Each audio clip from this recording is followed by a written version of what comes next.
What is up guys, I'm MKBHD here, and this is a little story about how I've managed my footage over the years. So I'm a YouTuber, obviously, and in the very beginning, most of those early videos were super simple. I would literally just hit the record button, and then when I'm done, hit stop, and then upload that video file.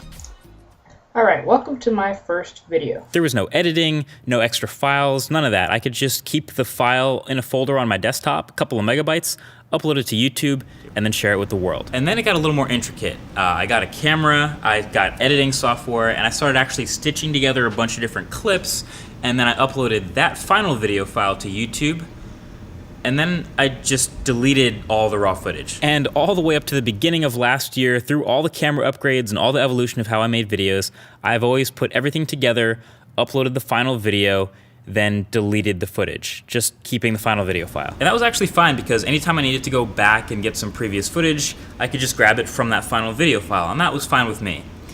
But now it's 2017, and we're not just shooting 1080p and 4K video files anymore, we're shooting 5K, 6K, 8K video files to the point where if I want to go back and use them, I'm not getting the full quality out of it. So if I want to go back and use clips from older videos, I'm grabbing a 4K version of something that was originally shot in raw 8K, which isn't the end of the world or anything, but imagine in a couple of years having the full 8K clips would be able to breathe new life into them on new platforms. So late last year in 2016, I decided I'm not going to delete all the raw video files anymore. I'm going to keep everything, or everything that's useful. So all the high resolution videos, everything so that it can be manipulated again and shared later without losing any quality. And to do that, I would need a lot of storage. The average 1 minute 8K video file coming off this helium sensor at 8:1 compression is about, depending on what's in it, about 10 to 12 or 15 gigs. So to put it in perspective, that KC studio tour, that video shoot we did, all of the videos we got totaled about a terabyte. I understand it's completely overkill for YouTube in 2017, but again, think of YouTube in 2025, 2030. So a couple months ago, I got this thing. This is the Promise Pegasus 2. It's a 48 terabyte Thunderbolt 3 RAID array. And I started keeping all of the original footage and media on this along with the final video file for every project. And to me, and a lot of people I'm sure, that's a perfectly good solution for a long time. Huge amount of storage, locally attached, fast, really quiet, sits right on your desk. You can edit off it, it's great. But if you do the math, at around a half a terabyte per project, that's less than 100 videos before it's full. So that's where Linus from Linus Tech Tips and Seagate and 45 drives and Unraid come into play. This is a 10 terabyte hard drive. Seriously, 10 terabytes in the palm of my hand. This was literally a fantasy a couple of years ago. Now it's real. And this is what's called a Storinator AV15 by 45 drives. This is a high capacity storage server with 15 drive bays, and yet still small enough that you can put it right next to your desk. It's about the same size as a regular PC. It has a Xenon CPU inside, 8 gigs of RAM, a 650 watt power supply, and a 10 gigabit Ethernet connection, and has all these fans in here, but when they're running, they're pretty quiet, so barely audible from like 10 feet away. So Linus brings this thing over and then basically starts handing me these drives. 10 terabytes, 10 terabytes, 10 terabytes, 10 more terabytes, and we start populating the Storinator with these drives. Not gonna lie, it was really fun to add them in. He's got this. He's got this. He slides it into the rail. He aligns it with the bottom rail. He makes a slight adjustment.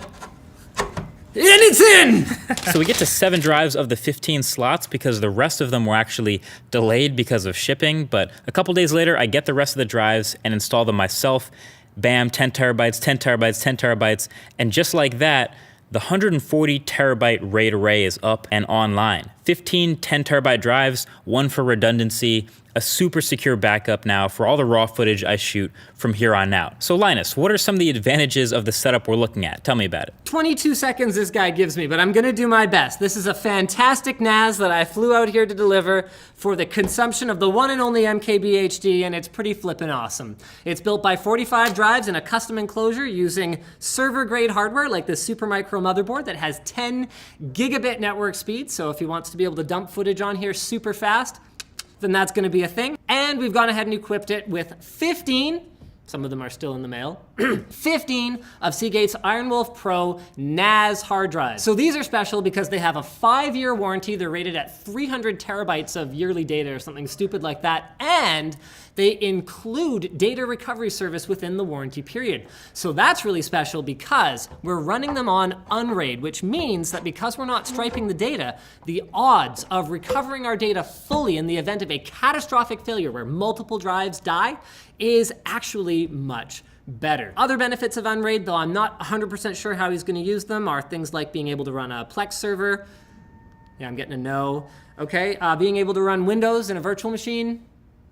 I'm getting a no. Being able to add high-speed SSD caching for multiple people to work off it. If you expand the team, I'm getting the nod. Yes, okay, I'm on a roll here. How about choosing things to back up to cloud storage, like Dropbox? Getting the nod. Yes, okay.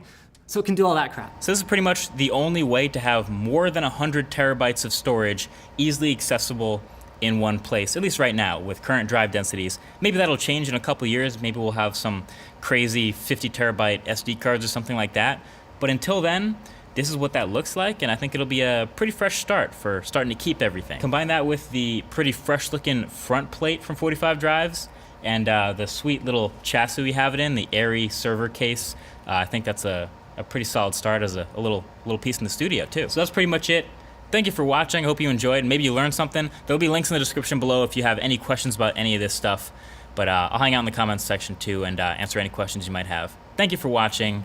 Talk to you guys in the next one. Peace.